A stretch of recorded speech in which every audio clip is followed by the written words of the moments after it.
36 जिल्हे, 36 बातम्या. News G9 Maharashtra. उत्तर तुमच्या प्रश्नांचे.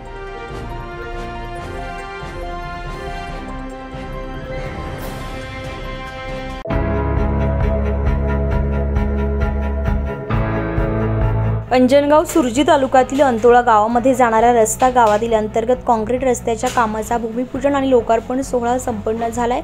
यावेळी मान्यवरांनी मत व्यक्त करताना खासदार बळवंत वानखडे यांनी भूमिपूजन आणि लोकार्पण सोहळ्याचं काम पदाधिकारी व गावचे सरपंच गावाच्या नागरिकांच्या हस्ते करण्यात आले.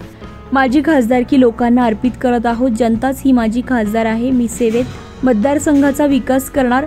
विकास माझं अंतिम ध्येय आहे, असा लोकप्रतिनिधी म्हणून खासदारांनी भांतोळा गावामध्ये निधी टाकून फाट्यावरील रस्त्याचं बिकट परिस्थितीमध्ये भूमिपूजन केलं. गावकऱ्यांनी खासदार साहेबांचे जाहीर आभार मानले. यावेळी उपस्थित सहकारी नेते अनंतदादा साबळे, तालुका अध्यक्ष प्रमोद भाऊ दाळू, रमेश सावळे, सुभाष पाटील, गोळे सरपंच, गोळेताई, कैलासभाऊ शिरसाट, सुरेंद्र वानखडे, विमल दामले, अंकुश इंगळे, मधुभाऊ इंगळे, हरदास भाऊ आठवले, ग्रामपंचायत सदस्य आठवले, प्रभुदास आठवले, मनीष आठवले, एकनाथ आठवले, गावातील नागरिक, सरपंच, ग्रामपंचायत सदस्य मोठ्या संख्येने उपस्थित होते. आपण आज आलेलो हंतोळा येथे आणि खासदार बळवंत भाऊ वानखडे यांच्या खरोखर निधीमधून कामाचं भूमिपूजन झालेलं आहे आणि 30 लाख रुपयाचा निधी हा जो हंतोळा फाट्यावरून गावापर्यंत दिलेला आहे.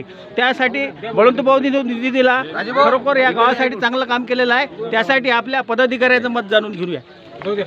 लोकसभेच्या निवडणुकीत हंतोळा ग्रामवासियांच्या वतीने नेहमी आग्रह होता की आमच्या रस्ता तोच मार्ग पूर्ण झाला पाहिजे. आम्ही नियमितपणे त्यांना सांगत होतो की आम्ही आश्वासन देत होतो की आपली निवडणूक झाल्याबरोबर या कामाचं भूमिपूजन होते. म्हणजे त्या प्रकारचा आराखडा आमदार बळवंत भाऊ वानखडे यांनी केलेला होता.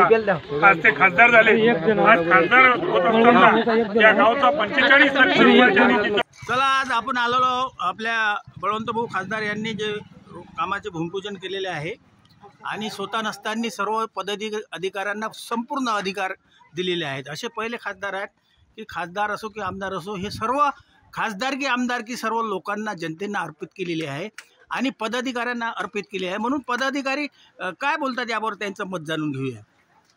सर्वप्रथम बळवंत भाऊ वानखडे हे लोकसभेला निवडून आले आणि म्हणजे मतदारसंघातील सर्व जनतेचे आभार व्यक्त करतो आणि विकासासाठी शुभेच्छा देतो.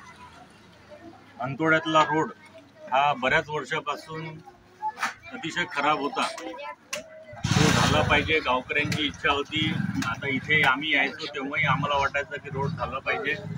बळवंत भाऊ आमदार असतानाच त्यांनी ह्या रोडसाठी निधी टाकला आणि तो आता आचारसंहिता संपल्यानंतर अंमलात येत आहे. तरी मी या गावातील सर्व मंडळींना, गावकऱ्यांना शुभेच्छा देतो. ज्यावेळेस आमदार झाले त्यावेळेसही सुद्धा त्यांनी सर्व जनतेला आमदारकी अर्पण केलेली आहे आणि खासदारकी सुद्धा अर्पण केलेली आहे. कारण की जनताच ही माझी खासदार आहे, जनताच ही माझे आमदार आहे. मी आपल्या जे सेवा आहे ते देणार आहे. गावचा विकास हेच माझं लक्ष आहे. आणि अनेक प्रश्न, जसा हा रोड आपला अंतोळा रोड एकदम खराब झालेला होता.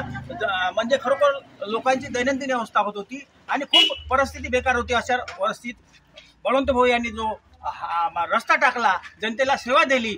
जनतेचे काम असते. कसा लोकप्रतिनिधी आपल्याला मिळालेला आहे, हा लोकप्रतिनिधी आपल्या हिताचा आहे. म्हणून आपण त्याच्या पाठीशी राहणं आता तरी आपली गरज आहे. म्हणून पुढच्या पद्धतीने आपण त्याच्या पाठीशी राहावं. एवढंच बोलतो आणि माझे 2 शब्द बंद करतो. न्यूज G9 महाराष्ट्रासाठी प्रतिनिधी रमेश सावळे, अंजनगाव सुरजी.